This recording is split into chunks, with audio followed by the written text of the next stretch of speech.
Friends, ಪಡುಮನೆ cooking ಚಾನಲ್ಗೆ ಸ್ವಾಗತ. ನಾನು ಇವತ್ತೊಂದು ಸ್ಪೆಷಲ್ ಆಗಿ ನಿಮಗೋಸ್ಕರ ಅಂತ ಆಲೂಗಡ್ಡೆ ಎಗ್ ಬುರ್ಜಿ ಮಾಡ್ತಾ ಇದ್ದೀನಿ. ಅದಕ್ಕೆ ಬೇಕಾಗಿರುವಂಥ ಸಾಮಗ್ರಿಗಳನ್ನೆಲ್ಲ ಎತ್ತಿಟ್ಟಿದ್ದೀನಿ. ಹಾಗೆ ನಿಮಗೆ ಇದು ಈಸಿಯಾಗಿ ಮಾಡ್ಬೋದು, ಅಂದರೆ ಟೇಸ್ಟಿಯಾಗಿ ಈಸಿಯಾಗಿ ಮಾಡ್ಬೋದು.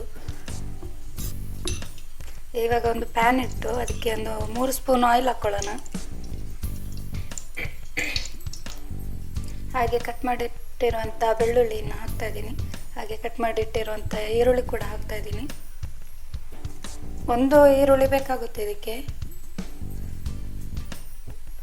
ಹಾಗೆ ಒಂದು ಟೊಮೆಟೊ ಕಟ್ ಮಾಡಿ ಇಟ್ಟಿರುವಂಥದ್ದು ಹಾಕ್ತಾ ಇದ್ದೀನಿ. ಹಾಗೆ ಒಂದು ಆಲೂಗಡ್ಡೆ ಕಟ್ ಮಾಡಿ ಇಟ್ಟಿರುವಂಥದ್ದು ಹಾಕಿದ್ದೀನಿ. ಇವಾಗ ಇದನ್ನು ಚೆನ್ನಾಗಿ ಫ್ರೈ ಮಾಡ್ಕೊಳ್ಬೇಕು. ಅಂದರೆ ಇದು ಈಸಿಯಾಗಿ ನಿಮಗೆ ಬ್ರೇಕ್ಫಾಸ್ಟಿಗೆಲ್ಲ ಚೆನ್ನಾಗಿ ಬರುತ್ತೆ, ಆ ಥರ ಟೇಸ್ಟಿಯಾಗಿ ಬರುತ್ತೆ. ಅದಕ್ಕೋಸ್ಕರ ನಿಮಗೆ ಹೇಳ್ಕೊಡ್ತಾ ಇದ್ದೀನಿ. ಇವಾಗ 1 ಸ್ಪೂನಷ್ಟು ಉಪ್ಪು ಹಾಕ್ತಾ ಇದ್ದೀನಿ.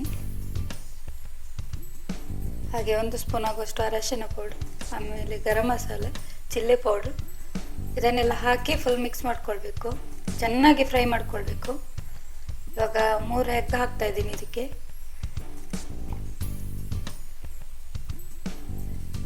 ಇದೊಂದು ನಿಮಿಷ ಹಾಗೇನೆ ಬಿಡಬೇಕು, ಯಾಕಂದರೆ ಅದು ಫುಲ್ಲು ಬೇಯಬೇಕಲ್ಲ. ಅದಕ್ಕೋಸ್ಕರ ಸ್ವಲ್ಪ ಮಿಕ್ಸ್ ಮಾಡಿ ಹಾಗೆ ಇಡ್ತಾ ಇದ್ದೀನಿ.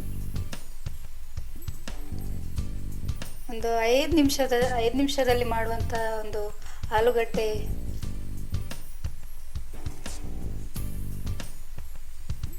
ಬುರ್ಜಿ ಮಾಡೋದು ನೋಡಿ. ಎಷ್ಟು ಚೆನ್ನಾಗಿ ಬಂದಿದೆ ನೋಡಿ, ಸೂಪರಾಗಿ ಬಂದಿದೆ. ಇದೊಂದು ನಾನು ಸ್ಪೆಷಲ್ ಆಗಿ ಅಂತ ಮಾಡಿರುವಂಥದ್ದು ಆಲೂಗಡ್ಡೆ ಎಗ್ ಬುರ್ಜಿ ಅಂತ. ಸೂಪರಾಗಿ ಬಂದಿದೆ ಫ್ರೆಂಡ್ಸ್, ನೋಡಿ ಹೇಗೆ ಬಂದಿದೆ ನೋಡಿ. ಇದು ದೋಸೆ ಜೊತೆ ಮತ್ತು ಚಪಾತಿ ಜೊತೆ ಮತ್ತು ಗಂಜಿ ಜೊತೆ ಎಲ್ಲದರಲ್ಲೂ ಸೂಪರ್ ಕಾಂಬಿನೇಷನ್ ಫ್ರೆಂಡ್ಸ್ ಇದು. ಇದನ್ನು ನೋಡಿ ಇವಾಗ ಎಷ್ಟು ಚೆನ್ನಾಗಿ ರೆಡಿಯಾಗಿದೆ ನೋಡಿ. ಆಲೂಗಡ್ಡೆ ಬುರ್ಜಿ ಸೂಪರಾಗಿ ಬಂದಿದೆ. ಓಕೆ ಫ್ರೆಂಡ್ಸ್, ಇನ್ನು ನೆಕ್ಸ್ಟ್ ವಿಡಿಯೋದಲ್ಲಿ ಭೇಟಿ.